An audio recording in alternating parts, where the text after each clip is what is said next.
Hello दोस्तों, मैं आपके साथ सुष्मिता और आप देख रहे हैं अधिकार न्यूज। अंग्रेजों की बनाई पुरानी संसद का अब क्या होगा, क्यों पड़ी नई इमारत बनाने की जरूरत, आइए जानते हैं।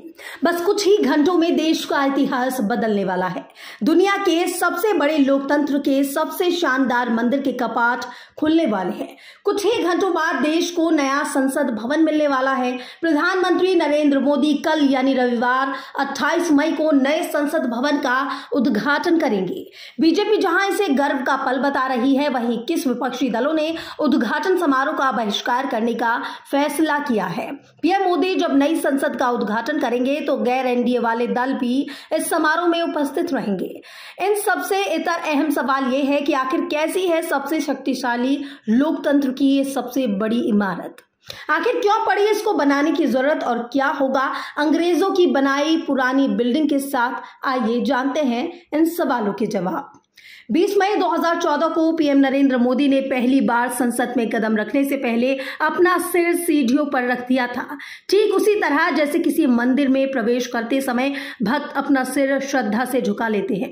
वहीं 28 मई 2023 को पीएम मोदी नए संसद भवन का उद्घाटन करने जा रहे हैं। देश में मौजूद औपनिवेशिक काल की गुलामी की इमारत का इतिहास पीएम मोदी ने 9 साल 8 दिन के कार्यकाल में बदल कर रख दिया। ये इमारत जिसे आज भारत का संसद कहा जाता है, इसका उद्घाटन वायसराय हाउस के तौर पर 1927 में लॉर्ड इरविन के हाथों हुआ था। गुलामी के वक्त भारतीय नागरिकों के खून पसीने की कमाई 83 लाख रुपए लगाकर इस इमारत को अंग्रेजों ने अपनी ताकत और ऐश्वर्य की इमारत के तौर पर तैयार करवाया था।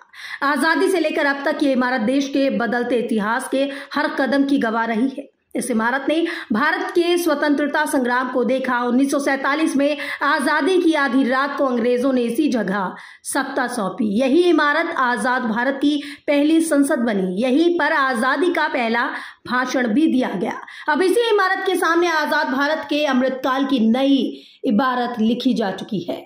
प्रधानमंत्री नरेंद्र मोदी के 9 साल के शासनकाल में 3 साल के अंदर 1971 करोड़ की लागत से नए संसद भवन का निर्माण पूरा हो चुका है। दुनिया का सबसे बड़ा लोकतंत्र गुलामी के वक्त की इमारत से बाहर निकलकर अपने सामर्थ्य और शक्ति का एहसास करा रहा है।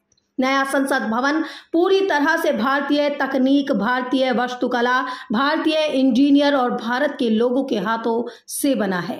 पुरानी इमारत को बनाने वाले तो ब्रिटिश थे, लेकिन पैसा और हाथ भारतीयों का ही था। इसमें गर्व करने वाली कोई बात नहीं थी, क्योंकि ये इमारत गुलामी का प्रतीक थी। औपनिवेशिक काल की इस इमारत में 95 सालों में काफी टूट फूट हो चुकी है।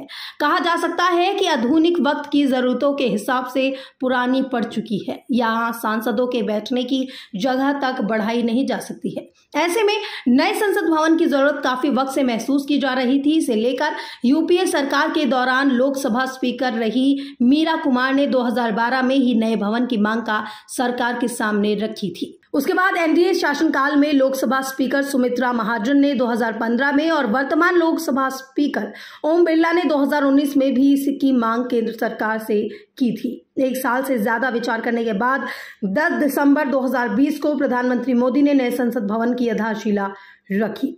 नई संसद एक त्रिकोणीय इमारत है, जिसमें गोलाकार संसद भवन से ज्यादा जगह भी है और सुविधाएं भी। पुरानी संसद में लोकसभा की 552 सीटें थी, तो नई संसद में 888 सीटें हैं। पुरानी संसद में राज्यसभा की 245 सीटें थी, तो नई संसद में 384 सीटें हैं। इसके अलावा संसद के संयुक्त सत्र के लिए लोकसभा हॉल में पहले से 1272 सीटें मौजूद हैं। सेंट्रल लाउंज में राष्ट्रीय वृक्ष बरगद मौजूद है।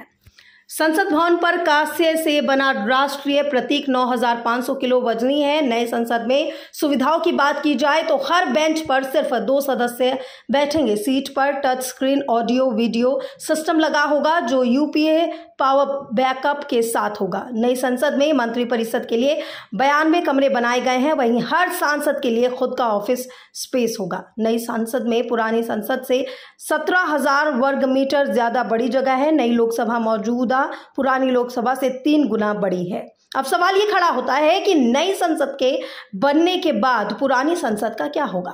अब तक इस बारे में जितनी जानकारी मिल पाई है उसके मुताबिक पुरानी संसद नई संसद के पूरक तौर पर काम करेगी। संसदीय काम का कुछ हिस्सा यहां से भी किया जाएगा। इसके साथ ही पुरानी संसद को आधुनिक सुविधाओं से लैस भी किया जाएगा और साथ ही इसके लिए एक हिस्से को म्यूजियम बनाकर आम लोगों के लिए खोल दिया जाएगा। इतना ही। ऐसी ताज़ा तरीन और खबरों और अपडेट से जुड़े रहने के लिए बने रहे मेरे साथ और देखते रहें अधिकार न्यूज़।